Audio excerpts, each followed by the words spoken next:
This is part 2 of the holiday village tree. I'm just going to go into some bill of materials that you're going to need, materials and tools that you're going to need to build this project. I'm trying to keep it as simple as possible, minimizing power tool usage. But I guess maybe the first thing I want to say is that we're calling this a holiday season revolving tree rather than to give people based on their religious beliefs and how they celebrate holidays in the wintertime that varies from one group to another. We just want to call this a holiday season revolving village tree. But the basic materials that you're going to need consist of tools, which is going to be a wood saw, which can be either a hand saw, a manual hand saw, a power jigsaw, or a circular saw.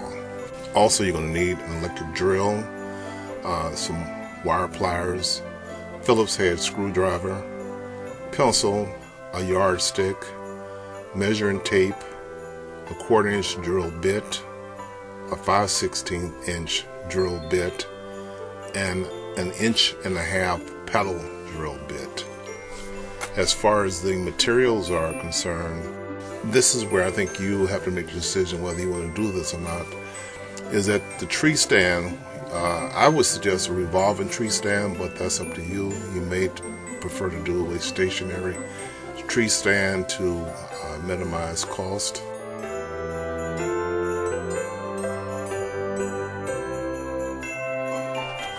Oh, and don't worry, this is just an overview of the materials and the tools. As we get into the videos parts, we get into more detail as far as working this stuff out. But in addition to the tree stand, you're going to need plumber's floor flanges, quantity of 7, plumber's 1 inch by 12 inch pipe nibbles threaded on both ends. You're going to need 3 boards.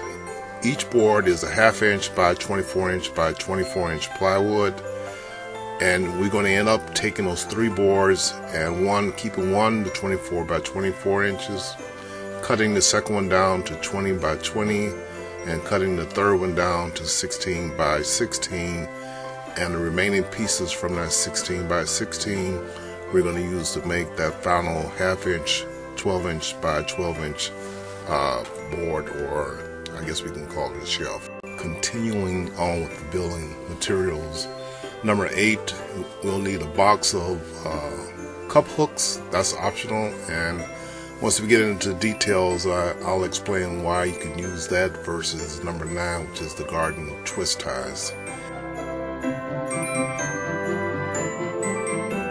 Number 10, 24 by 1.5 inch Phillips flat-headed machine screws. Your remaining bill of materials 13 through 15, extension cords, white spray paint, green spray paint, and probably a few other little minor things that I didn't list here, and I'll identify as we go through the project. Your tree is going to end up looking like this sketch here, roughly a 52 inch tall tree. Quite naturally, if you want to make the tree bigger, I suggest getting like a storage box or one of those tote boxes, plastic containers, and put it underneath it, and that'll make it even taller. As a reminder, these are building materials for your village tree. As far as the decorations, that's at your discretion. One of the factors of any type of DIY project or project period is the cost. Now, I did a quick estimate of material cost, assuming that you have all the tools necessary to do this project. But I divided the cost into 2 parts. The first column shows a total of $172.52, and the column to the right of it shows a cost of $121.50. Now, the difference between those two is that the first column on the left uses for your vertical stalks, which is your plumbing, floor flange, and your steel pipe nipples.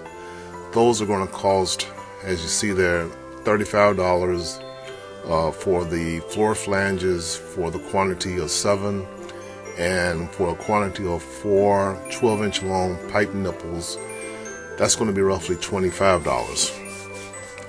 Once you get into my videos, you'll see that I've also used in its place some PVC piping materials, and those piping materials basically allow you to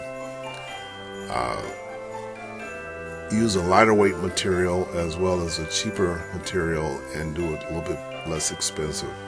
So if you use the PVC piping and fittings, you roughly save $50, but you're going to have to order that online through an online website, which is fairly easy to do. It's nothing complicated about it.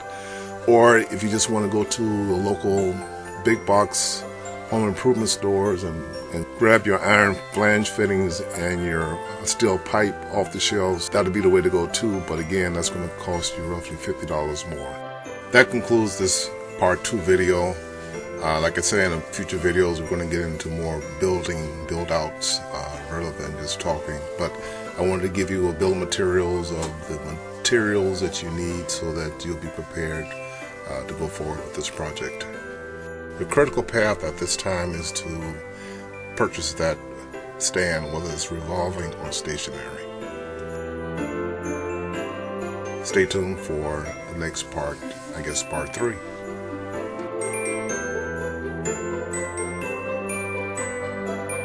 I'll add a printable sheet of the bill of materials and tools on my Facebook page.